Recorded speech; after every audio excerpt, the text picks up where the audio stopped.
ഞാൻ വലിയ അത്ഭുതത്തോടു കൂടിയാണ് ഇവിടെ നിൽക്കുന്നത്. മഹിളാ ന്യായ കൺവെൻഷൻ ഉദ്ഘാടനത്തിന് വരണം എന്നൊക്കെ പറഞ്ഞു വരുമ്പോഴും ഞാൻ പ്രതീക്ഷിച്ച ഒരു ശക്തിയും ആരോഗ്യവും ഒക്കെ ഉണ്ടായിരുന്നു. അതിനേക്കാളും 100 മടങ്ങാണ് നിങ്ങളുടെ ശക്തി എന്നുള്ളത് പറയാൻ. കാരണം ആ പുറത്തുനിന്ന് ഇവിടം വരെ എത്തിയത് എങ്ങനെയാണെന്ന് എനിക്ക് അറിയില്ല. ഒരു ചേച്ചി ഒരു ഫോട്ടോ എടുക്കട്ടെ എന്ന് പറഞ്ഞൊരു പിടി പിടിച്ചിട്ട് ഞാൻ എന്തെന്നോ എനിക്ക് അനങ്ങാൻ പറ്റണില്ല. എനിക്ക് ആഗ്രഹമുണ്ട് പോകണമെന്നൊക്കെ, പക്ഷെ ഇല്ല, അവിടെ നിൽക്കുന്ന പറഞ്ഞൊരു പിടി പിടിച്ചിട്ട് ഞാൻ കുറച്ചു നേരം അവിടെ നിൽക്കണം. അത്രയും ആരോഗ്യമുണ്ട് ചേച്ചിക്കൊക്കെ. ആ ഒരു ആവേശം എനിക്ക് ഇവിടെ കാണാൻ പറ്റുന്നുണ്ട്. നിങ്ങളോട് ആരോടും ഈ വർത്തമാനകാല കേരളത്തിന്റെയോ ഇന്ത്യയുടെയോ ഒക്കെ സാമൂഹിക അവസ്ഥകൾ ഇവിടെ മൈക്കിലൂടെ പറഞ്ഞ് ബോധവൽക്കരിക്കണമെന്ന ബോധ്യം എനിക്കില്ല. കാരണം നിങ്ങളെല്ലാവരും നല്ല സാമൂഹ്യ ബോധവും ലോകപരിചയവും വിവരവും ഒക്കെ ഉള്ള സ്ത്രീകളാണ് എനിക്ക് മുന്നിൽ ഇരിക്കുന്നത് എന്നുള്ള ഉത്തമ ബോധ്യത്തോടു കൂടിയാണ് ഞാൻ നിൽക്കുന്നത്. നിങ്ങൾ അതിനുള്ള ആളുകളുണ്ട്, നിങ്ങൾക്ക് അതിനുള്ള ബോധ്യമുണ്ട്. ഇനി ആർക്കെങ്കിലും അതിനെക്കുറിച്ചൊക്കെ അറിയില്ലെങ്കിൽ വെറുതെ പുറത്തിറങ്ങി ഒന്ന് പെട്രോൾ അടിച്ച് കടയിൽ പോയി അത്യാവശ്യം വീട്ടു സാധനങ്ങൾ മേടിച്ച് വീട്ടിട്ട് വന്നാൽ അപ്പം ബോധ്യം വരും. ഇതില്ലെങ്കിൽ നിങ്ങളൊന്ന് വെറുതെ പേപ്പർ എടുത്ത് വായിച്ചു നോക്കിയാൽ, ഒരു 2 ദിവസത്തെ പേപ്പർ വായിച്ചു നോക്കിയാൽ മനസ്സിലാവും എന്താണ് യഥാർത്ഥത്തിൽ നടന്നുകൊണ്ടിരിക്കുന്നത്, എന്തെല്ലാമാണ് നമ്മളുടെ പ്രശ്നങ്ങൾ എന്നുള്ളതെല്ലാം. അപ്പൊ അതിനൊക്കെ ഒരു പരിഹാരം കാണുക എന്ന് പറയുന്നത് നമ്മുടെ ഒരു വലിയ ഉത്തരവാദിത്തങ്ങളിൽ പെട്ട ഒന്നാണ്. ആലപ്പുഴയെ സംബന്ധിച്ചിടത്തോളം ഈ ആലപ്പുഴക്കാർക്ക് പൊതുവെ ഈ കേസിയോടൊരു ചെറിയ പരിഭവം അല്ലെങ്കിൽ ഒരു പരാതി ഉള്ളതായി ഞാൻ അറിഞ്ഞു. ഞാനത് അദ്ദേഹത്തോട് ഇപ്പം യാത്രയുടെ ഇടെ പറയുകയും ചെയ്തു. ആ പരാതി എന്ന് പറയുന്നത് 1-2 തവണ അവർക്ക് അദ്ദേഹത്തിന് വോട്ട് ചെയ്യാനുള്ള അവസരം അദ്ദേഹം കൊടുത്തില്ല എന്നുള്ളതാണ്. MLA ആയപ്പോഴും MP ആയപ്പോഴും ആലപ്പുഴയുടെ MP അല്ലാതിരുന്നപ്പോഴും അദ്ദേഹം ആലപ്പുഴയിൽ തന്നെ ഉണ്ടായിരുന്നു. കണ്ണൂരിൽ നിന്നൊരു പെട്ടിയുമായി വന്ന സമയം മുതൽ ഇതുവരെ ഇവിടെ ഓഫീസുണ്ട്, ഇവിടെ ആളുണ്ട്, ഇവിടെ 24 മണിക്കൂറും അദ്ദേഹത്തിന്റെ പ്രവർത്തകരുണ്ട്, ഓഫീസ് പ്രവർത്തിക്കുന്നുണ്ട്. എന്ത് കാര്യത്തിന് നമുക്ക് അദ്ദേഹത്തിനെ സമീപിക്കാമായിരുന്നു.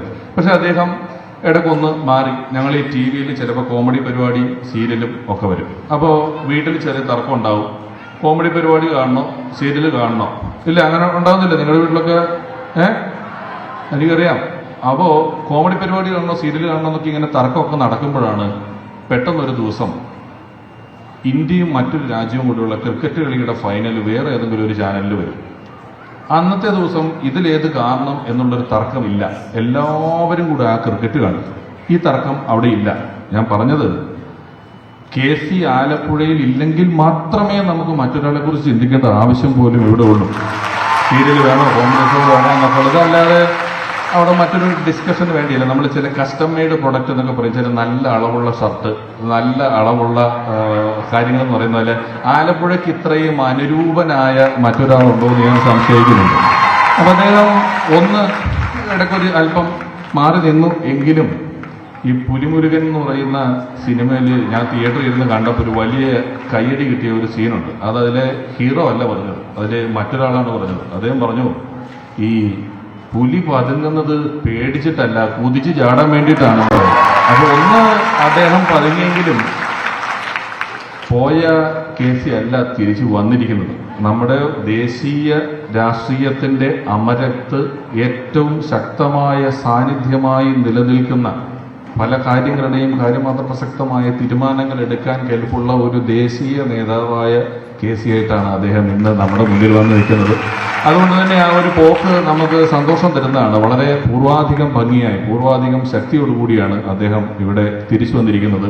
ഈ സദസ്സിലിരിക്കുന്ന ആരോടും അദ്ദേഹത്തിന് വോട്ട് ചെയ്യണമെന്ന് ഞാൻ പറയേണ്ട ആവശ്യകതയില്ല എന്ന ബോധ്യം എനിക്കുണ്ട്. നിങ്ങൾ അദ്ദേഹത്തോട് താല്പര്യമുള്ളവരാണ്, അതുകൊണ്ടാണ് ഇവിടെ വന്നിരിക്കുന്നതും കേൾക്കുന്നതുമല്ല. പക്ഷേ എനിക്ക് മുമ്പ് പ്രസംഗിച്ചാൽ പറഞ്ഞതുപോലെ നമ്മളെല്ലാവരും നമുക്കറിയാവുന്ന ഓരോരുത്തരോടും ഓരോ ആളുകളോടും ഈ ആവശ്യത്തെക്കുറിച്ച് വ്യക്തമായി പറയേണ്ടതുണ്ട്, കൃത്യമായി ബോധ്യപ്പെടുത്തേണ്ടതായിട്ടുണ്ട്. കാരണം ചിലപ്പോഴൊക്കെ നമുക്ക് അറിയാത്തത് കൊണ്ടല്ല, നമ്മൾ ബ്രെയിൻ വാഷ് ചെയ്യപ്പെടും. ചില വലിയ പോസ്റ്റർ കാണുമ്പോൾ, ചില ഫ്ലെക്സുകളൊക്കെ കാണുമ്പോൾ നമ്മൾ ഓർക്കും ഇതാണ് സത്യം എന്നൊക്കെ ഓർക്കും. ഇപ്പം ഈ ഇടയ്ക്ക് എൻ്റെ ഒരു സുഹൃത്ത് മറ്റൊരു മണ്ഡലത്തിൽ ഇങ്ങനെ പറഞ്ഞു, അയ്യോ അപ്പുറത്തെ സ്ഥാനാർത്ഥിയുടെ ആൾക്കൂട്ടം 2 കിലോമീറ്റർ റോട്ടിൽ മണൽ വീഴാനില്ലാത്ത സ്ഥലമില്ലാത്ത അത്രയും വലിയ ആൾക്കൂട്ടമാണ് അവർ ഇവിടെ കാണിച്ചത്. എന്താ പ്രശ്നം? നാട്ടിലെ ആൾക്കൂട്ടം ഉണ്ടായിട്ട് ഡൽഹിയിൽ ഒരു 100 പേരെങ്കിലും കൂട്ടാൻ പറ്റണ്ടേ? ഇവിടെ ആളെ കൂട്ടിയിട്ട് കാര്യമുണ്ടോ? ഡൽഹിയിൽ ഇവർ യാത്ര ചെയ്യുന്ന വണ്ടി കേടായ തള്ളാൻ ചിലപ്പോൾ കോൺഗ്രസ്സുകാരും വേണ്ടിവരും. വേറെ ആളില്ല അവിടെ, തമാശയല്ല, അവിടെ ആരുമില്ല.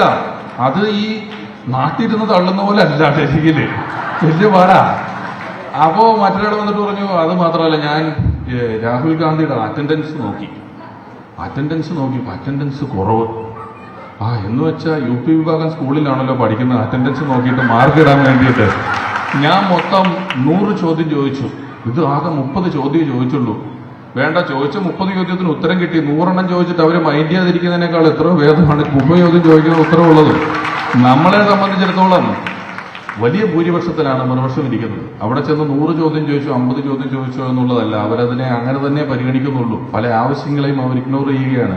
അവിടെ പുറത്തിറങ്ങി ഓരോ ജനങ്ങളോടും ഓരോ ജനവിഭാഗത്തെയും കണ്ട് മനസ്സിലാക്കി ബോധവൽക്കരിക്കേണ്ട, ഒരു മാറ്റത്തിന്റെ ആവശ്യകത പറഞ്ഞു മനസ്സിലാക്കേണ്ട ഉത്തരവാദിത്വത്തിലാണ് പലരും നടക്കുന്നത്. അതൊന്നും ഒരു അറ്റൻഡൻസ് രജിസ്റ്ററിൽ കുറിച്ച് വെക്കേണ്ടതോ അവിടെ പോയിട്ട് ഉത്തരം കിട്ടാത്ത ചോദ്യങ്ങൾ ചോദിക്കേണ്ടതോ അല്ല.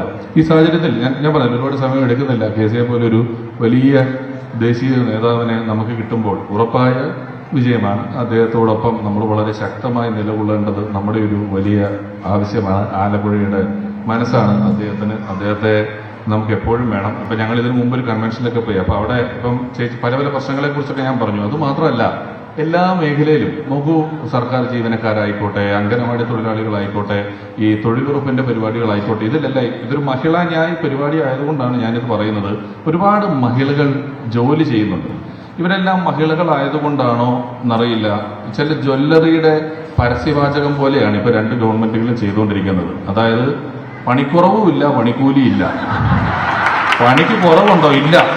എല്ലാ പണിയും ആശാവർക്കർമാർക്കുണ്ട്, അംഗനവാടി ടീച്ചർമാർക്കുണ്ട്, കർഷകർക്കുണ്ട്, എന്ത് പണി വന്നാലും ഇവർക്കുണ്ട്. എന്നാൽ പണിക്കൂലിയുണ്ടോ? അതുമില്ല. അത് കിട്ടിയാൽ കിട്ടി, ഒത്താലൊത്തു. അപ്പം ഇവര് കേന്ദ്രം ഞെക്കി, കേരളം ഞെക്കി, കേന്ദ്രം ഞെക്കി, ഞെരിക്കുന്നു, അമർത്തുന്നു എന്നൊക്കെ പറഞ്ഞുകൊണ്ടിരിക്കുകയാണ്. അപ്പോ ഞാൻ പറഞ്ഞു വന്നത്, ഇതൊരു അവസരമാണ്. ഈ അവസരത്തെ നമ്മളുടെ ഒരു വോട്ട് ചെയ്യത്തിലൂടെ മാത്രം നമ്മുടെ ഉത്തരവാദിത്വം കഴിഞ്ഞു എന്ന് വിചാരിക്കരുത്. ഇതൊരു വലിയ അവസരമായി കണ്ടുകൊണ്ട് KCയെ വലിയ ഭൂരിപക്ഷത്തിൽ വീണ്ടും ആലപ്പുഴയിൽ വിജയിപ്പിക്കുക എന്ന് അഭ്യർത്ഥിക്കുന്നതിന് വേണ്ടിയാണ് ഞാൻ ഇന്ന് തിരക്കിടയിൽ നിന്നും ഇങ്ങോട്ട് എത്തിയിട്ടുള്ളത്. ഞാൻ ഇനിയും ഒരുപാട് പേർ സംസാരിക്കാനുള്ളത് കൊണ്ട് മഹിളാ ന്യായ് നമ്മുടെ പ്രകടന പത്രികയിൽ പറഞ്ഞിട്ടുള്ള ഒരുപാട് നല്ല വലിയ കാര്യങ്ങളുണ്ട്. അതിനെക്കുറിച്ചും കൂടെ ഞാൻ പറയുന്നില്ല, അത് നമ്മുടെ പ്രിയപ്പെട്ട KC ഏട്ടൻ നിങ്ങളോട് പറയുന്നതായിരിക്കും. അതുകൊണ്ട് ഞാൻ സുദീർഘമായി ഇനി സംസാരിക്കുന്നില്ല. ഔപചാരികമായി ഇന്ന് നടക്കുന്ന ഈ മഹിളാ ന്യായ് കൺവെൻഷൻ ഉദ്ഘാടനം ചെയ്തതായി ഞാൻ വാക്കുകളാൽ അറിയിക്കുന്നു. നന്മ വരട്ടെ, നല്ലത് വരട്ടെ. വികസനം, പാലം, റോഡ് ഇതൊക്കെ ഉള്ളപ്പോഴും ഉണ്ടാവേണ്ടതാണെങ്കിലും ഞാൻ എപ്പോഴും പറയുന്നൊരു കാര്യം, നമുക്ക് വേണ്ടത് മനസമാധാനമാണ്. അറിഞ്ഞോ അറിയാതെയോ പത്രം വായിക്കുമ്പോൾ, ഓരോ കൊലപാതകത്തിന്റെ വാർത്തകൾ കാണുമ്പോൾ, ഓരോ തിട്ടൂരങ്ങൾ കാണുമ്പോൾ നമ്മളറിയാതെ വരുന്ന ഒരു വലിയ സങ്കടം നമ്മളെ ഗ്രസിക്കുന്നുണ്ട്. അതിൽ നിന്ന് മാറിപ്പോണം. നമുക്ക് നമ്മുടെ നേതാക്കളെ സധൈര്യം ചെന്ന് നിന്ന് അടുത്ത് നിന്ന് വർത്താനം പറയാനും ചോദ്യം ചോദിക്കാനും ഉള്ളൊരു ധൈര്യം നമുക്ക് തരേണ്ടത് അവരാണ്. ജയിച്ചു കഴിയുമ്പം നമ്മളെ വളരെ അകലെയുള്ള ആളുകളെ പോലെ കാണുകയും അടുത്തു വരാൻ പറ്റാത്ത അവസ്ഥകൾ ഉണ്ടാകുകയും ചെയ്യുന്നത് ജനാധിപത്യത്തിന് യോജിച്ച ഒരു നിലപാടല്ല. ജനാധിപത്യം പുലരട്ടെ. നിങ്ങളുടെ സമ്മതിദാനാവകാശങ്ങൾ ഏറ്റവും ഗംഭീരമായിട്ട് ഉപയോഗിക്കുക.